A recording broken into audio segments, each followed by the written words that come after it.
បាទសួស្តីជំរាបសួរបងប្អូនថ្ងៃនេះគឺថ្ងៃទី31ខែ10ឆ្នាំ2025យើងធ្វើវីដេអូថ្មីមួយពាក់ព័ន្ធនឹងឆ្នាំ2026ដដែលអំពីការឆុងនៅក្នុងឆ្នាំ2026ប៉ុន្តែនៅក្នុងថ្ងៃនេះគឺយើងធ្វើភាគ4ហើយផ្លាយពីមុនដោយសារពីមុនយើងភាគច្រើនយើងមានពាក់ព័ន្ធជាមួយនឹងថ្ងៃខែឆ្នាំកំណើតមានតារាងប៉ាជឿឬក៏ពាក់ព័ន្ធជាមួយនឹងថ្ងៃខែឆ្នាំកំណើតពាក់ព័ន្ធជាមួយនឹងតារាសាស្ត្រប៉ុន្តែនៅក្នុងថ្ងៃនេះគឺយើងមានបាតដៃជាមួយនឹងប៉ាជឿប៉ុន្តែប៉ាជឿនៅកន្លែងនេះគឺពួកគាត់អត់មានថ្ងៃខែពិតប្រាកដទេបានន័យថាគាត់ចាំតែឆ្នាំអញ្ចឹងនៅក្នុងថ្ងៃនេះគឺខ្ញុំនិយាយអំពីឆ្នាំ1972ដែលមានខាងលើទឹកយ៉ាងខាងក្រោមហ្នឹងគឺសត្វកណ្ដុរគឺជូតហ្នឹងបាទហើយជាមួយនឹងបាតដៃហើយនៅក្នុងវីដេអូហ្នឹងដែរមានចំណុចទី2គឺមាននិយាយអំពីការឆុងមួយទៀតដែលជូតឆុងជាមួយនឹងមមីដែរប៉ុន្តែនៅក្នុងតួថ្ងៃសម្រាប់រោគទី1នេះគឺគាត់ឆុងនៅក្នុងតួឆ្នាំប៉ុន្តែគាត់អត់មានខែហើយនឹងថ្ងៃម៉ោងកើតច្បាស់ទេអញ្ចឹងគឺយើងសម្រេចយកបាតដៃរបស់គាត់យកមកប្រើសម្រាប់វិភាគជាមួយនឹងឆ្នាំតែម្ដងអញ្ចឹងបានន័យថាប្រើបាតដៃជាគោលអញ្ចឹងនៅក្នុងចំណុចហ្នឹងគឺដូចខ្ញុំបានធ្លាប់និយាយចឹងថាបងប្អូនដែលมันមានថ្ងៃខែឆ្នាំកំណើតចាំច្បាស់មិនមែនគាត់មិនមានទេប៉ុន្តែគាត់ចាំមិនច្បាស់ដោយសារគាត់កើតនៅក្នុងសម័យសង្គ្រាមឬក៏នៅក្នុងសម័យឆ្នាំ8ជាង9ជាងហ្នឹងគឺថ្ងៃខែឆ្នាំបត់កំណើតហ្នឹងគឺនៅកន្លែងខ្លះធ្វើទៅវាអត់ត្រូវវាអត់ច្បាស់លាស់អញ្ចឹងណាឬក៏ពេលដែលគាត់មិនបានធ្វើភ្លាមនៅពេលដែលគាត់កើតហ្នឹងគឺអត់មានបានសរសេរធ្វើភ្លាមអញ្ចឹងទៅអាចពេលដែលនឹកឃើញធ្វើពុកម្ដាយគាត់ចាំថ្ងៃខែអត់ច្បាស់អញ្ចឹងធ្វើឲ្យគាត់ចិត្តដាក់ថ្ងៃខែឆ្នាំតាមអ្វីដែលគាត់ចង់ដាក់អញ្ចឹងធ្វើឲ្យគាត់អាចប្រកាសបជាថាថ្ងៃខែណាមួយដែលជាថ្ងៃខែពិតប្រាកដទេវាអាចខុសថ្ងៃវាអាចខុសម៉ោងវាអាចមួយខែហើយឆ្នាំមិនសូវអីទេតែភាគច្រើនគឺអាចខុសថ្ងៃហើយនឹងម៉ោងអញ្ចឹងយើងសម្រេចថាយើងប្រើបាតដៃជាគោលបូកជាមួយនឹងឆ្នាំហ្នឹងតែម្ដងអញ្ចឹងដើម្បីកុំឲ្យមានការយូរម៉ោងអញ្ចឹងយើងចូលទៅក្នុងសាច់រឿងរបស់យើងតែម្ដងអញ្ចឹងនៅក្នុងនេះបាទនៅក្នុងដែលមានបងស្រីម្នាក់ឆ្នាំ1972ហ្នឹងហើយគាត់មានបាតដៃហ្នឹងហើយជាមួយនឹងឆ្នាំហ្នឹងអញ្ចឹងការវិភាគហ្នឹងគឺមានដូចខាងក្រោមនេះបាទទីមួយហ្នឹងគេចង់និយាយថាបង្ហាញថាគាត់ជាមនុស្សដែលមានភាពអត់ធ្មត់តាមបាតដៃរបស់គាត់ហ្នឹងមានភាពអត់ធ្មត់ធ្វើការជាក់ស្ដែងបានន័យថាគាត់មានធ្វើការងារដែលប្រើនៅភាពជាក់ស្ដែងគឺបានន័យថាគាត់តើតែគាត់ឃើញផ្ទាល់ច្បាស់លាស់អញ្ចឹងណាបានគាត់គេហៅថាជឿឬក៏គាត់អាចធ្វើបានអញ្ចឹងគាត់ចូលចិត្តនៅសុខភាពដែរចំណុចទី2គឺគាត់គឺជាមនុស្សដែលមានការជឿជាក់លើខ្លួនជឿជាក់ទុកចិត្តចំពោះអ្នកដែលជុំវិញគាត់បានន័យថាគាត់ friendly គាត់ជឿពីជុំវិញគាត់អត់សូវពិបាកទំនាក់ទំនងទេគឺគាត់មានជំនួសដែលស្រួលឆាប់ជឿគេបាទហើយចំណុចទី3គេនិយាយថាជីវិតរបស់គាត់ហ្នឹងលំបាកហើយជួបឧបសគ្គប៉ុន្តែគាត់អាចឈ្នះឧបសគ្គហ្នឹងបានហើយចន្លោះឆ្នាំ2025 2026ហ្នឹងគឺគាត់មានការប្រែប្រួល ដូចជាហៅថាគាត់មានការផ្លាស់ប្ដូរការងារផ្លាស់ប្ដូរផ្ទះផ្លាស់ប្ដូរអីចឹងទីហោចឹងបាទហើយសម្រាប់ចុងឆ្នាំ2026ទៅគាត់ល្អប្រសើរវិញចឹងនៅក្នុងដើមឆ្នាំ2026ហ្នឹងក៏គាត់ជួបបញ្ហាច្រើនដែរក៏តែចាប់ពីខែ7ខែ8អីអាហ្នឹងបានលើសពីពាក់កណ្ដាលឆ្នាំទៅបានគាត់មានភាពរីកចម្រើនត្រឡប់មកវិញបន្ទាប់មកគឺនិយាយអំពីស្នេហារបស់គាត់បានន័យថាគាត់អត់សូវល្អគឺមានន័យថាអារម្មណ៍របស់គាត់ហ្នឹងគឺធ្វើឲ្យសេចក្តីស្នេហារបស់គាត់ឬក៏ជីវិតគ្រួសាររបស់គាត់ហ្នឹងវាមិនល្អប្រសើរសម្រាប់ឆ្នាំ2026ហ្នឹងគឺអារម្មណ៍របស់គាត់ហ្នឹងគឺងាយនឹងមានការច្រឡំមាននឹងងាយការឯកាឬក៏គាត់ពិបាកនៅក្នុងការគ្រប់គ្រងអារម្មណ៍ចឹងហើយគេឲ្យយើងរៀនគ្រប់គ្រងអារម្មណ៍ហើយគាត់គឺជាមនុស្សដែលរឹងមាំបាទជាប្រភេទមនុស្សដែលរឹងមាំគឺជឿជាក់លើខ្លួនឯងហើយបើយើងនិយាយអំពីសុខភាពរបស់គាត់គឺពាក់ព័ន្ធនឹងបញ្ហាសម្ពាធតាក់ទងជាមួយនឹងផ្លូវចិត្តធ្វើឲ្យគាត់នឹងគិតច្រើននាំឲ្យគាត់នឹងមានសម្ពាធនៅក្នុងអារម្មណ៍របស់គាត់ជាទូទៅបាតដៃរបស់គាត់ហ្នឹងគឺសំដែងនឹងបញ្ហារឿងគ្រួសាររឿងប្តីរឿងគ្រួសាររបស់គាត់ណារឿងនៃប្រពន្ធគាត់2026ហ្នឹងគឺគាត់ក៏មានការផ្លាស់ប្ដូរឬក៏មានបង្កើតនៅអាជីវកម្មតូចអីមួយបានដែរប៉ុន្តែដូចជាគេមិនឲ្យគាត់ធ្វើអីផ្ដេសផ្ដាស់ទេពីព្រោះគាត់វាប្រែប្រួលប៉ុន្តែអប្រាក់ចំណូលរបស់គាត់ហ្នឹងវាអត់បានល្អប្រសើរទេហើយពេលដែលគាត់ធ្វើអ្វីមួយអញ្ចឹងគាត់អាចនឹងគេហៅថាជួបនឹងឧបសគ្គដោយសារតែក្នុងឆ្នាំ2026ហ្នឹងគឺគាត់ឆង់ហើយមួយទៀតហ្នឹងគឺតើតើមានផែនការច្បាស់លាស់អញ្ចឹងគេបានបញ្ជាក់ថាចាប់ពីពាក់កណ្ដាលឆ្នាំ2026ឡើងទៅគាត់ហ្នឹងបានល្អប្រសើរវិញអញ្ចឹងគេឲ្យយោបល់មិនត្រូវបដូរបានន័យថាមិនត្រូវធ្វើកម្រងធំនៅក្នុងដើមឆ្នាំបានន័យថាសង្ងំនៅស្ងៀមអញ្ចឹងកុំអាចតន់ធ្វើអីចាំចូលផុតពីពាក់កណ្ដាលឆ្នាំអាហ្នឹងចាំគិតគោលហើយគេឲ្យយើងហ្នឹងរក្សាភាពស្ងៀមស្ងាត់ប្រុងប្រយ័ត្នហើយសម្រាប់ការច្នៃប្រឌិតប្រើសមត្ថភាពច្នៃប្រឌិតឬក៏ការងារតូចៗសិនដើម្បីដឹកនាំសំណាងដោយសារយើងមានហៅថាអារម្មណ៍របស់យើងនឹងច្បុកច្បល់អញ្ចឹងនៅក្នុងឆ្នាំ2026ហ្នឹងតាមរយៈបាតដៃគាត់ហើយនឹងប៉ាជូរបស់គាត់ដែលមានតែឆ្នាំហ្នឹងគេអាចបញ្ជាក់ថាគាត់តាក់ទងនឹងតំណែងតំណងឬក៏ទំនាស់ហ្នឹងគឺមានការយល់ច្រឡំជាមួយនឹងមនុស្សស្និទ្ធស្នាលបានន័យថាអាចជាប្តីប្រពន្ធគាត់បើនិយាយចំទៅបាទហើយអារម្មណ៍របស់គាត់គឺឆាប់ទុកចិត្តអ្នកដទៃហ្នឹងគឺជាចំណុចដែលអាចកើតឡើងបញ្ហាដែរអញ្ចឹងគឺគេឲ្យគាត់មានគេហៅថាសម្រងអារម្មណ៍ដោយការធ្វើអធិដ្ឋានសមាធិជាដើមហ្នឹងដើម្បីបំប្លែងភាពអវិជ្ជមានឲ្យបានទៅជាសំណាងវិញហ្នឹងបានន័យថាគាត់ឆុងហើយឆ្នាំ2026ហ្នឹងគឺឆុងដើមឆ្នាំហើយគាត់មានការនឿយហត់ហើយនឹងមានសម្ពាធនៅក្នុងខ្លួនខ្លាំងបញ្ហារបស់គាត់ហ្នឹងគឺឈឺក្បាលតានតឹងការគេងមិន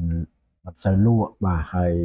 ឡើងជាតិស្ករឡើងអីហ្នឹងបាទគឺសម្ពាធឈាមហ្នឹងគឺអាចកាត់ឡើងបើសិនជាមិនថែទាំអញ្ចឹងហើយគេឲ្យសម្រាប់ឲ្យបានច្រើនធ្វើធัวធ្វើដំណើរដើម្បីរំសាយបំបត្តិនៅហៅថាភាពតានតឹងផ្សេងៗជាពិសេសគឺថែទាំសុខភាពប្រចាំថ្ងៃតាក់ទងជាមួយនឹងអាហារហើយនឹងការផឹកទឹកជាដើមឲ្យបានច្រើនដើម្បីជួយសុខភាពអញ្ចឹងនៅក្នុងឆ្នាំ2026ហ្នឹងគឺសរុបមកសម្រាប់គាត់គឺការងារនិងប្រាក់ហ្នឹងគឺបានន័យថាមានការប្រែប្រួលប៉ុន្តែមិនសូវជា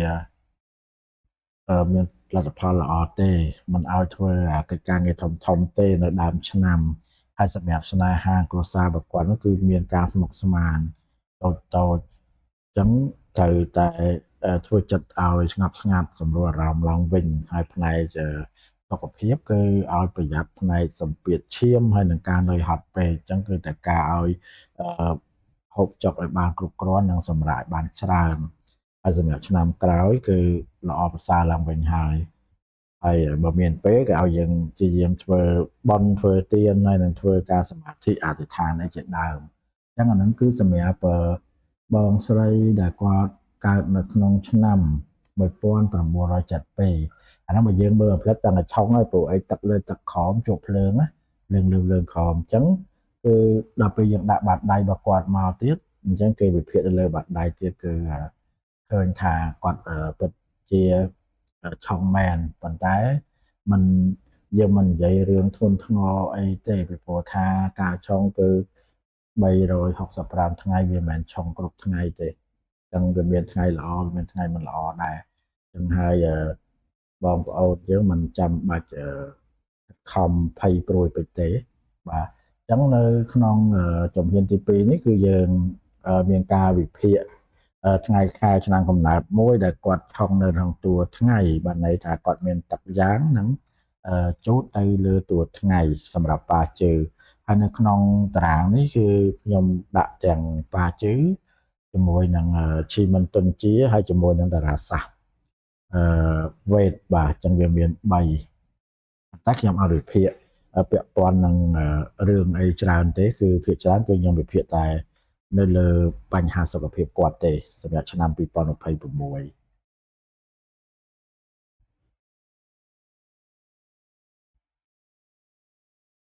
ចឹងគឺមុននឹងយើងបន្តទៅមុខទៀតយើងសម្បើកមុខកញ្ចក់យើងនិយាយពីរឿងរ៉ាវផ្សេងខ្លះបាទពាក់ព័ន្ធជាមួយនឹងគេហៅថាការឆុងឆ្នាំ2026ហ្នឹងអញ្ចឹងគឺខ្ញុំចង់បង្ហាញបងប្អូនថាពេលខ្លះកុំតន់ភ័យព្រួយពេក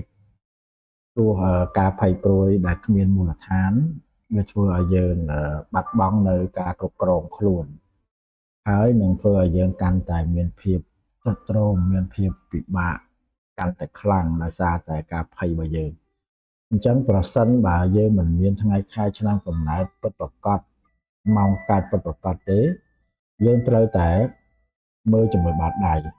ហើយចាំយើងប្រើពាក្យថាឆុងចឹងបើសិនជាអត់ទាន់បានវិភាគទេគ្រាន់តែយើងដឹងថាយើងជូតយើងនាំគ្នាភ័យបើអ្នកខ្លះលើតែជូតនៅតួថ្ងៃទៀតកាន់តែភ័យព្រោះតួថ្ងៃគឺសំដៅទៅលើសុខភាពសំដៅទៅលើក្រុមគ្រួសារប្តីប្រពន្ធហើយនឹងគេហៅថាផ្ទាល់ខ្លួនណាបាទជាធាតផ្ទាល់ខ្លួនជាគេហៅថារិស័យផ្ទាល់ខ្លួនអញ្ចឹងគាត់ភ័យអញ្ចឹងបានជាខ្ញុំលើកយកនៅដល់តែ3កន្លែងយកមកបញ្ចូលតែមួយហ្នឹងគឺមានទី1នេះកាឡាខាងឆ្វេងនេះនេះគេហៅតារាសាស្ត្រវេទឥណ្ឌាខាងជើងបាទតារាងឆុងនេះបាទហើយខាងលើនេះគឺសង្ខេបប៉ាជើ8អក្សររបស់គាត់ហើយចំណុចសំខាន់ហ្នឹងគឺដែលយើងមើលឃើញនេះគឺឈីមិនតុនជាហ្នឹងវាមានអាយុប្រមាណទៅអាយុប្រមាណអញ្ចឹងវាមានវិមានទាំងអស់ហ្នឹងគឺ8ហ្នឹងគឺមកជុំវិញនេះគឺវាមានអញ្ចឹងហើយនៅក្នុងហ្នឹងក៏វាបែងចែកស្តៀងតារាសាស្ត្រវេទដែរគឺវាមានវិមានការងារវាមានវិមានទ្រព្យសម្បត្តិវិមានបងប្អូនវិមានគ្រួសារអីចឹងណាបាទវិមានតខ្លួនហ្នឹងគឺតាមមួយកន្លងហ្នឹងគឺ15ឆ្នាំនៅក្នុងឯខ្លះវាអាចឆ្នាំហ្នឹងខុសគ្នាតិចតួចខ្លះទៅក៏ច្រើនជាងហ្នឹងឬក៏អាចតិចជាងហ្នឹងប៉ុន្តែនេះខ្ញុំលើកយកអេបនេះយកមកនិយាយហ្នឹងគឺ15ឆ្នាំអញ្ចឹងសរុបសេចក្តីមកគឺអានេះគឺប្រើ3កម្មវិធីបញ្ចូលគ្នាវិភាគចេញសង្ខេបជាមួយវិធានបទដើម្បីឲ្យមានការច្បាស់កុំឲ្យថាប្រហាក់ប្រហែល ព្រោះធម្មតានៅក្នុងអេបមួយមិនថាបោះចិនបោះខ្មែរឬក៏បោះឥណ្ឌាឬក៏បោះអឺរ៉ុបគឺគេមានចំណុចខ្លាំងរបស់គេរៀងៗខ្លួនហើយក៏គេមានចំណុចគេហៅថាពិសេសរបស់គេដែលគេទុកសម្រាប់ដោះស្រាយបញ្ហាមិនមែនដូចយើងគិតថាបោះខាងនេះត្រូវបោះខាងនោះខុសខាងនេះមិនទៅល្អទេអត់ទេអញ្ចឹងនៅក្នុងហ្នឹងគឺល្អទាំងអស់គ្រាន់ថាយើងអត់ចេះប្រើហើយយើងយល់អត់ដល់អញ្ចឹងវាមាន level 1 level 2រហូតដល់ level 5 level 6 level 7ទៅតាមកម្មវិធីមួយគ្រាន់ថាកន្លែងខ្លះគេអត់ឲ្យយើងដឹងទេបើសិនជាយើងចង់ដឹងតើយើងចូលរៀនអញ្ចឹងហើយវាអ្វីដែលគេបង្ហាញយើងគឺបង្ហាញតែខាងក្រៅឲ្យយើងដឹងប៉ុន្តែបើស៊ីជម្រៅដែលជាអកំបាំងគឺតើយើងចូលរៀនឬក៏យើងត្រូវការវិភាគឲ្យគេវិភាគឲ្យអញ្ចឹងណាបើសម្រាប់ដូចគ្រូឥណ្ឌាអីថ្លៃជាងចិនទៀតតម្លៃរបស់គាត់ថ្លៃណាស់គ្រូដែលគេបកកែល្បីលើពិភពលោកបាទមិនមែនថោកទេគឺវិភាគតារាងវិភាគតារាសាស្ត្រវិភាគវាសនាហ្នឹងគឺថ្លៃហើយខាងបាជឿយើងហ្នឹងក៏ចឹងដែរគឺខាងចិនក៏ដូចគ្នាដែរគឺបើសិនជាអ្នកដែលគេរៀនដល់ខ្ពស់បានន័យថាគឺវិភាគគេក៏អត់ថ្លៃគេធ្វើដែរការងាររបស់គេអត់ធ្វើលេងទេហើយសម្រាប់នៅខ្លៃនេះគឺខ្ញុំអត់ដឹងថាយ៉ាងម៉េចទេនៅស្រុកខ្មែរយើងគឺភាគច្រើនគេអត់ទាន់មានវិភាគវាសនាតាមឈីមិនទុនជានេះទេប៉ុន្តែខ្ញុំចាប់ដើមធ្វើឲ្យប្រហែលជាតិចទៀតហ្នឹងគេធ្វើដែរហើយចឹងអត់បញ្ហាទេគេធ្វើពីព្រោះក៏ល្អដែរពីព្រោះអ្វីដែលខ្ញុំធ្វើនេះគឺជាការចែករំលែកជាការស្រាវជ្រាវហើយធ្វើនេះគឺដើម្បីទុកឯកសារទុកឲ្យគេហៅថាជំនាន់ក្រោយដែលគាត់អាចមានឯកសារហ្នឹងគាត់យកទៅជាហៅថាការបំផុសគំនិតអាចគាត់ស្រាវជ្រាវបន្ថែមទៀតហើយល្អជាងយើងជំនាន់មុនទៀតឲ្យគាត់ខំប្រឹងស្ទុះស្ទារកហើយនឹងខំប្រឹងស្រាវជ្រាវបន្ថែមទៀតដោយសារតែមនុស្សយើងម្នាក់អត់មានអ្នកណាមួយដែលរស់បានអាយុអមតៈទេអញ្ចឹងនៅពេលដែលយើងចេះអ្វីមួយយើងក៏ចិត្តតែចែកម្លែកគ្នាទៅព្រោះយើងពេលវេលាវាចេះតែខាត់ទៅមុខអញ្ចឹងហើយបានជាខ្ញុំធ្វើវីដេអូហ្នឹងគឺខ្ញុំគិតថាខ្ញុំព្យាយាមធ្វើឲ្យបានច្រើនរហូតដល់រាប់ពាន់វីដេអូដើម្បីទុកឲ្យក្មេងៗជំនាន់ក្រោយគាត់ស្រាវជ្រាវបន្ថែមអញ្ចឹងនៅក្នុងកន្លែងនេះដែរគឺយើងចូលសាច់រឿងតែម្ដងទៅគឺក៏គាត់កើតនៅឆ្នាំ1981ខែ2ថ្ងៃទី3ម៉ោង17ម៉ោង5ល្ងាចបាទអញ្ចឹងនៅក្នុងតារាងប៉ាជូគាត់តួឆ្នាំអត់អីទេតួខែអត់អីទេប៉ុន្តែបញ្ហាតួថ្ងៃដោយសារតួថ្ងៃគាត់មានទឹកខាងលើហ្នឹងទឹកយ៉ាងហ្នឹងជូតបាទហើយនេះវាបើគិតជាអាយុរបស់គាត់ហ្នឹងគឺក្នុងអាយុ44អញ្ចឹងវានៅក្នុងចន្លោះនេះនៅវិមានខាងជើងរបស់គាត់នេះសុំទោសវិមានខាងជើងឈៀងខាងលិចត46បានឡើងដល់វិមានខាងជើងអញ្ចឹងនៅក្នុងចន្លោះនេះទិស NW អញ្ចឹងដល់ពេលតារាងខាងនេះគឺពាក់ព័ន្ធជាមួយនឹងតារាសាស្ត្រវេទឥណ្ឌាខាងជើងអញ្ចឹងឥឡូវយើងចូលការសង្ខេបនៅក្នុងការវិភាគដូចខ្ញុំបានលើកឡើងគឺយើងវិភាគតែជំងឺទេអត់មានវិភាគផ្សេងទេបាទអញ្ចឹងសម្រាប់ក្នុងក្បួនហ្នឹងវិឌិនេះគឺតារាសាស្ត្រវេទអានេះឈីមិនទុនជាហើយនេះប៉ាជឺបាទអញ្ចឹងនៅក្នុងខែមករាហ្នឹងគឺបានន័យថាគាត់គឺបញ្ហាគឺចាក់តនឹងអារម្មណ៍របស់គាត់គឺឆាប់ខឹងហើយបើសិនជាសុខភាពគឺពាក់ព័ន្ធជាមួយនឹងកាពះដោយសារគាត់ហូបបាយហូបវាអត់ទៀងអញ្ចឹងណាគឺការខ្លាំងពិបាកអត់មានពេលសម្រាប់អីជាដើមអញ្ចឹងធ្វើឲ្យគាត់ឆើតឆាវដែរនៅក្នុងខែមករាឆ្នាំ2026ហ្នឹងហើយវិធីគឺគេឲ្យកាត់ប្រៃដើម្បីបន្ថយជាតិអាស៊ីតកាត់ប្រៃកាត់អាស៊ីតនេះគឺមានកាត់សាច់ចឹងអត់សូវហូបសាច់អញ្ចឹងទៅកុំសុំញ៉ាំប្រៃពេកអញ្ចឹងនៅក្នុងខែមួយហ្នឹងគឺអាការៈជំងឺរបស់គាត់វាអាចពាក់ព័ន្ធនឹងការឆាប់ខឹងហើយនឹងជំងឺកាពះហើយសម្រាប់ខែ2គឺតាក់ទងនឹង stress ការងារហើយនឹងឆាប់អស់កម្លាំង ហើយក៏អាចមានបញ្ហាបេះដូងអាចធ្វើឲ្យរំខានពេលខឹងអីម្ដងអញ្ចឹងវាអាចធ្វើទុកបេះដូងនៅក្នុងខែ2អញ្ចឹងត្រូវប្រុងប្រយ័ត្នអញ្ចឹងគេឲ្យសារដកដង្ហើមឲ្យជ្រៅជ្រៅហើយកុំគិតច្រើននៅសម្រាប់ខែ2ហើយនៅក្នុងខែ3គឺពាក់ព័ន្ធនឹងការឈឺក្បាលឈឺកឈឺស្មាជាដើមហើយនៅតែបន្តការខឹងហើយនឹងធ្វើឲ្យខ្លួនឯងហ្នឹងគឺថាអារម្មណ៍មិនសូវល្អអញ្ចឹងណាអញ្ចឹងគេឲ្យបំពន់អាហារហើយនឹងមានទឹកដោះគោមានអីចឹងទៅជួយជំនួយហើយនឹងរួចការងារហ្នឹងឲ្យដើរលេងតិចតួចចឹងណាដើរលំហែអីនៅក្នុងចិត្តផ្ទះអីចឹងទៅដើម្បីហាត់ប្រាណតិចតួចទៅឲ្យសរសៃដើរល្អប្រសើរទៅកុំឲ្យវាគិតច្រើនអញ្ចឹងសម្រាប់ខែ4ហ្នឹងគាត់ក៏ stress ពីការងារដែរអញ្ចឹងអាការឆុងនៅក្នុងតួថ្ងៃហ្នឹងគឺខ្លាំងបាទហើយ stress ការងារហើយក៏គេអត់ទៅលក់ដែរហើយពេលខ្លះអារម្មណ៍របស់គាត់នឹងសង្ស័យនេះសង្ស័យនោះថាគិតច្រើនណាហើយមានបញ្ហាសរសៃន័យថាឈឺសរសៃឬក៏អាចក្តៅខ្លួនឡើងកម្ដៅឡើងអីចឹងគឺតកាលណាគេអត់លក់វាខ្លួនប្រាណយើងវាត្រូវក្តៅហ្នឹងវាជាធម្មតាខ្លួនប្រាណយើងដូចម៉ាស៊ីនអញ្ចឹងនៅពេលដែលយើងបើកភ្នែកហ្នឹងគឺដំណើរការទាំងអស់នៅពេលដែលយើងបិទភ្នែកទៅវាអាចដើរទៅបេះដូងឯកាលពីហ្នឹងអាចសម្រាប់ខ្លះអញ្ចឹងមកគេឲ្យយើងគេងបានច្រើនអញ្ចឹងដល់កាលណាមនុស្សគេងបានហើយគឺធ្វើទុកហើយលើខែ5ហ្នឹងគឺអារម្មណ៍ហ្នឹងក៏ចឹងដែរនៅតែមានបញ្ហាបើនិយាយចំទៅ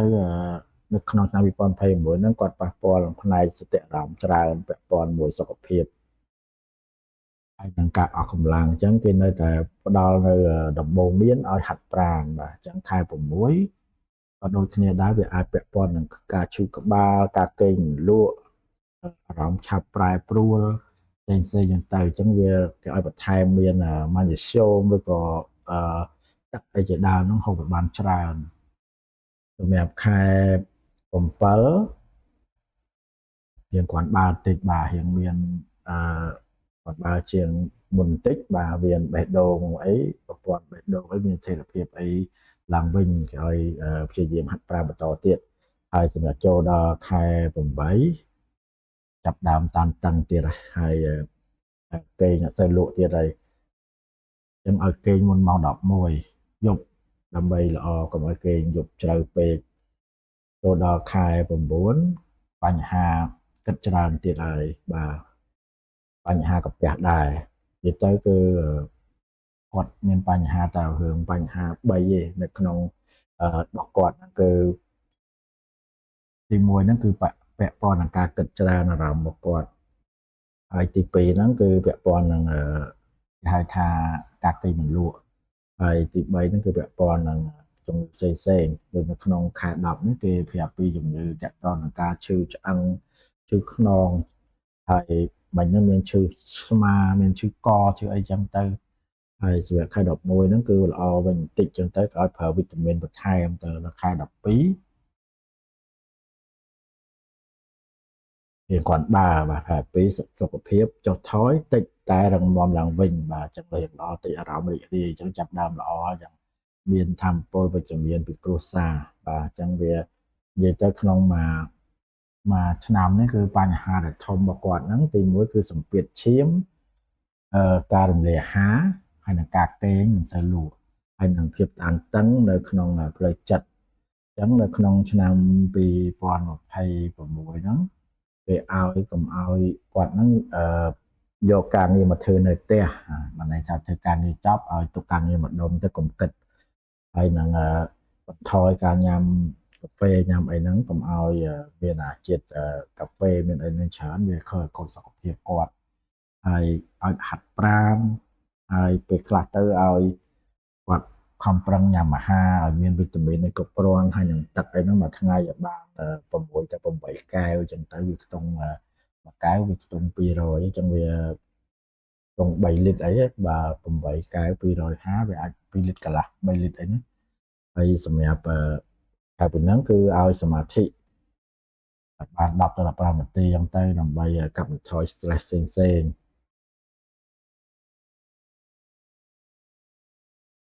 បាទអញ្ចឹងគឺសម្រាប់គាត់អានេះគឺយើងនិយាយតែពាក់ព័ន្ធជាមួយនឹង សុខភាពទេអត់បាននិយាយពីរឿងលុយកាក់ការងារអីទេដោយសារនិយាយច្រើនពេកឆ្លាច់វាធ្វើវីដេអូវាវែងអញ្ចឹងសរុបមកនៅក្នុងថ្ងៃនេះយើងបានពីរផ្នែកទី1គឺពាក់ព័ន្ធជាមួយនឹងបាតដៃបាទផ្នែកទី2គឺពាក់ព័ន្ធជាមួយតារាសាស្ត្រពាក់ព័ន្ធជាមួយនឹងប៉ាជឺជាមួយនឹងជីមិនតុនជាអញ្ចឹងគឺបញ្ជាក់ថាបើសិនជាបងប្អូនមានថ្ងៃខែឆ្នាំកំណើតនិងម៉ោងកើតប្រកបច្បាស់លាស់បងប្អូនមានសង្ឃឹមនឹងដឹងពីជីវិតរបស់យើងបានមួយចំនួនធំប៉ុន្តែមិនមែនអាចកែជីវិតយើងបានទេប៉ុន្តែគ្រាន់តែយើងអាចដឹងខ្លះដើម្បីឲ្យយើងដើរទៅត្រូវកុំឲ្យគេហៅថាដើរទៅវារៀងពិបាកគឺគ្រាន់តែអាចជួយយើងបានខ្លះប៉ុន្តែបើថាឆាច់វិតមនុស្សយើងវាមិនអាចផ្លាស់ប្ដូរបានទាំងស្រុងទេវាអាស្រ័យទៅលើការខិតខំប្រឹងប្រែងរបស់យើងទាក់ទងនឹងកត្តាមនុស្សដែរតែបើសិនជាសម្រាប់ក្មេងៗដែលគាត់នៅក្មេងដែលយើងមានកូននៅក្មេងអានឹងបើសិនជាយើងអាចមើលដឹងពីជីវិតរបស់គាត់ពាក់ព័ន្ធជាមួយនឹងអាជីពការងារឬក៏ផ្នែកគេហៅថា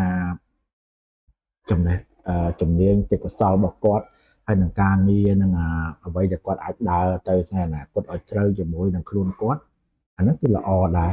បានន័យថាមិនមែនអាក្រក់ទេគឺល្អសម្រាប់ឲ្យដឹងខ្លះហើយយើងខិតខំប្រឹងប្រែងបន្តទៀតទៅបាទអាហ្នឹងគឺបាននេះគឺជាលេខទូរស័ព្ទបាទលេខទូរស័ព្ទហើយនឹង Telegram របស់ខ្ញុំបាទបងប្អូនណាដែលគាត់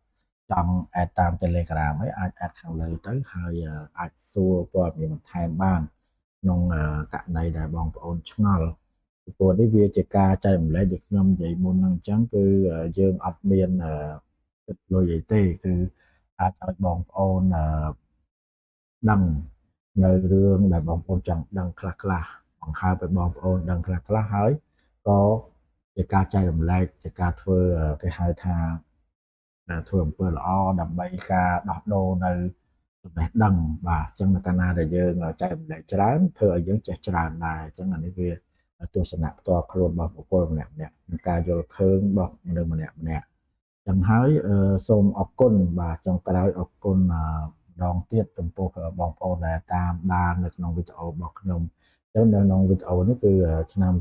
2026ភាគ4តទៅនឹងការឆុងហើយលើកនេះគឺអត់មាននិយាយទាន់ដល់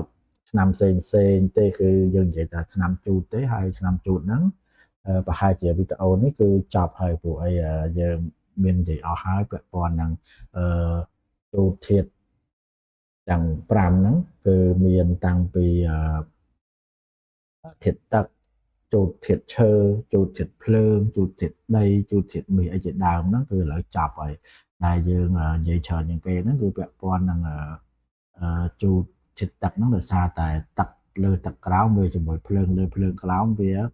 អាចឆុងគ្នាខ្លាំងអញ្ចឹងដើម្បីកុំឲ្យថាយើងមានតែមួយករណីខ្ញុំធ្វើដល់4ករណីបញ្ចូលគ្នាហ្មងគឺមានទាំងបាតដៃមានទាំងតារាសាស្ត្រវេទមានទាំងប៉ាជឺមានទាំងឈីមិនជាពិសេសគឺឈីមិននេះតារាងនេះយើងឃើញអញ្ចឹងតែមកកន្លោននិយាយកន្លះម៉ោងចង់ចប់ផងឃើញតែអសរប្រហែលតួហ្នឹងមិនដែលនិយាយឲ្យចប់ទេដោយសារវាស៊ីជម្រៅណាស់សម្រាប់ក្បួនឈីមិននេះគឺជាក្បួនកំពូលក្បួនអាកំបាំងនៅក្នុងក្បួនចិនណាបាទក្បួនដែលទូកលៀងប្រើនៅក្នុងសម័យបុរាណណាក្បួននេះគឺមានអាកំបាំងខ្លាំងណាស់អាចបកស្រាយបានរឿងច្រើនណាបើនិយាយទៅសមត្ថភាពក្បួនឈីមិនហើយនិងតារាសាស្ត្រវេទរបស់ឥណ្ឌានេះគឺស្មើគ្នាគឺខ្លាំងដូចគ្នាមួយណាក៏ខ្លាំងដែរក្នុងចំណោមពីរហ្នឹងវាមាន level របស់វាដែរយើងអាចបកស្រាយដល់ level ខ្ពស់របស់វា advance អាហ្នឹងគឺខ្លាំងមែនតើគឺសម្រាប់ស្រុកខ្មែរយើងប្រហែលជាមិនទាន់មានអ្នកខ្លាំងដល់កំពូលទេប៉ុន្តែអាហ្នឹងរឿងផ្សេងតែយើងចង់និយាយថាបើសិនជាបងប្អូនបានអាននៅក្នុងជីវិតរបស់យើងនៅក្នុងក្បួនពីរហ្នឹងគឺច្បាស់មែនតើគឺខ្ញុំបានស្រាវជ្រាវហើយនឹងបានធ្វើតេស្តហើយគឺក្បួនពីរហ្នឹងខ្លាំងណាស់បាទអញ្ចឹងកុំឲ្យខាត់ពេលវេលាតទៀតអញ្ចឹងខ្ញុំសូមអរគុណភាសាទៀតអញ្ចឹងសង្ឃឹមថា ជួបគ្នានៅវីដេអូក្រោយឬក៏បងប្អូនមានចម្ងល់អីអាចសួរបានខ្ញុំបានបញ្ជាក់ឲ្យពាក់ព័ន្ធមួយ Telegram ហើយនិងលេខទូរស័ព្ទបាទអញ្ចឹងសូមអរគុណនិងសូមជូនពរម្សាទៀតសូមឲ្យបងប្អូនជួបតែសេចក្តីសុខសុខភាពល្អមានសុភមង្គលជាពិសេសគឺសម្រាប់បាននៅអ្វីដែលចង់ធ្វើអ្វីដែលជាគោលបំណងសូមឲ្យបានសម្រេចដូចគ្រប់គ្នាបាទអញ្ចឹងសូមអរគុណជំរាបលាបាយបាយ